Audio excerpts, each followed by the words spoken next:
why don't children talk about sexual abuse? And my answer to that is just because they want to protect themselves, because not talking is actually a way children protect themselves. So the question really needs to be, why don't adults listen? The focus needs to be on how do you help adults acknowledge the issue of child sexual abuse, its complexities, the extent to which it is happening, and how can you educate, sensitize and train them to address this issue. We've come to a stage in 20 years, it's taken us 20 years, we started 20 years ago, for people to say, yes, child sexual abuse is happening into India, it's not very good for the child and it must not be happening.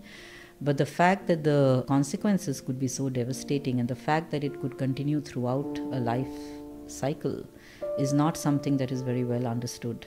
But the fact that childhood sexual abuse has devastating consequences, it has a cost on your physical, emotional, mental, sexual, reproductive health and well-being as an adult, the kind of impact and the severity of impact is not really understood. So even if an adult survivor discloses, it's like, oh, we're sorry it happened. If at all there's an apology that, oh yeah, it shouldn't have happened.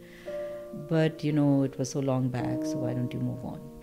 If you're looking at changing anything for prevention of sexual abuse of children, you really need to question patriarchy as a system. You need to look at changing mindsets about people, changing the approach towards women and children, bringing in the concept of rights for women and children.